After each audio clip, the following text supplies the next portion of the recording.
Gérard Lefort, nous vous recevons à la Galerne pour la parution de ce roman, Les Amygdales, paru aux éditions de l'Olivier.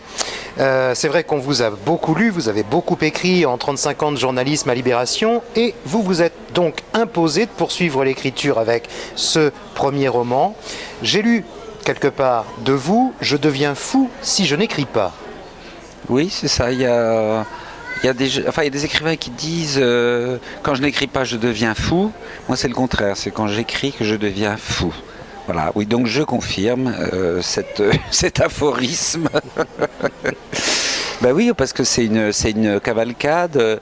C'est un engrenage. Si on met le stylo dans l'engrenage, tout part avec. Enfin, le stylo, c'est une métaphore, parce que maintenant, hélas, il n'y a plus de stylo. On est tous à nos claviers, là, le fil à la patte.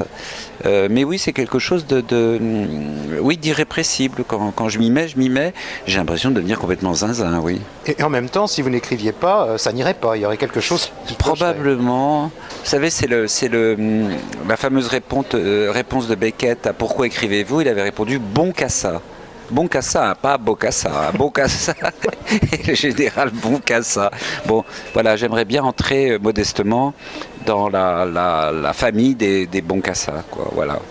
Alors dans ce roman Les Amygdales, le narrateur est un jeune garçon qui observe tout ce qui se passe autour de lui, qui nous livre ses observations, ses colères, ses craintes, ses rêves. D'abord dire de ce roman que c'est un régal de lecture, c'est vrai, je le dis, on se délecte grâce bien sûr à votre écriture, mais aussi aux élucubrations de ce jeune garçon dont on découvre l'entourage, les fantasmes, les envies.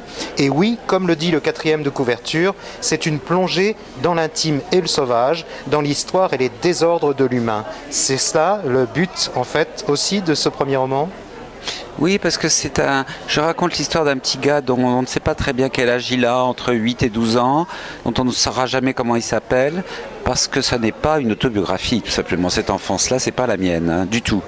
Et donc c'est plutôt un livre sur l'enfance en général, et comment un petit garçon comme ça, qui a l'air très très civilisé, déjà dressé, trouve le moyen de devenir ou de redevenir un enfant sauvage. Voilà, tout simplement. Donc avec tout ce que ça comporte de duplicité, parce que c'est pas bien vu, hein, les enfants sauvages, donc et de rouerie.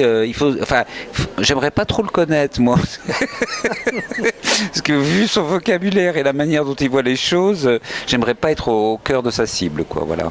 Alors c'est en tout cas très drôle, très ironique, mais c'est aussi très violent parfois. Oui, violent, mais je pense que les enfants sont très violents. Sous les apparences extrêmement trompeuses de la civilisation, de l'éducation, je pense que les enfants sont violents, mais ils ne font que répondre par la violence à la violence qu'on leur impose, qui sont celles de l'éducation, de la famille, de la société, du pays, de tout ce que vous voulez. Et c'est pour ça que très vite, au début dans le roman, j'ai dit que je voulais faire affleurer des choses un petit peu plus ancestrale qu'une histoire de famille, voilà. Et mon récit, c'est plutôt un récit de l'abandon. Et de l'abandon, qu'est-ce que je veux dire ? C'est-à-dire à quel moment un enfant réalise qu'on lui ment, que ses parents lui mentent, que l'école lui ment, en gros que la terre entière lui ment.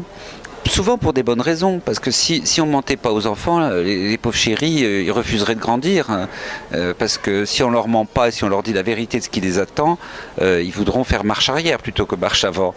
Voilà, donc de la violence, oui, mais comme une réplique, pas comme une attaque, comme une défense, pas comme une attaque. Le mensonge, justement, l'enfant le ressent justement particulièrement dans le court chapitre consacré aux amygdales. Bah oui, opération des amygdales que j'ai moi-même subie et qui est une boucherie absolument. J'ai appris d'ailleurs depuis que c'était une des grandes rentes des chirurgiens. Il y avait l'appendicite et les amygdales. Ça leur rapportait beaucoup d'argent, ces braves gens chirurgiens. Maintenant, on n'opère pratiquement plus jamais des amygdales. Et c'était une opération extrêmement violente qui se faisait sous, comme il disait, anesthésie. Autant dire que vous sentiez absolument tout, que c'était une horreur. Alors, je ne veux pas faire de la psychanalyse à 2 balles et je pense que des psys se jetteraient sur cette histoire d'ablation de cet enfant qui, comme disent les jeunes, il a les boules et on lui enlève. C'est quand même dommage. Gérard Lefort, le journaliste est-il toujours un écrivain ? Le journalisme tel que je l'ai pratiqué dans mon journal Libération, je crois que majoritairement, Vous savez, on avait dit, on a beaucoup dit, il y a un style Libé, il y avait un style Libé. Non, il n'y avait pas un style Libé, il y en avait 40, comme autant de journalistes. Je pense que c'est un journal dans les années 80-90 qui était extrêmement bien écrit. Voilà. Pour une raison assez simple, c'est que beaucoup de journalistes étaient venus à Libération par une espèce de dégoût de la littérature française de l'époque, des années 80-90. Donc tant qu'à écrire, ils écrivaient dans un journal, un quotidien dont on sait qu'au bout de 3-4 heures, ça sert à emballer le poisson. Donc il y avait quelque chose de presque désespéré dans le fait d'écrire dans Libération, mais n'empêche que du coup, ça a été un journal extrêmement bien écrit. Et j'espère que j'écrivais bien dans Libération. Moi, je dis souvent quand on me pose la question, est-ce que vous êtes journaliste, vous étiez journaliste? Je réponds non, j'étais journaliste à Libération, ce qui n'est pas tout à fait la même chose. Alors vous avez aussi écrit sur la photographie, bon le cinéma bien sûr, les livres également, la culture en général, la photographie, et l'on a vu encore ces dernières semaines, une photo, une image, c'est important.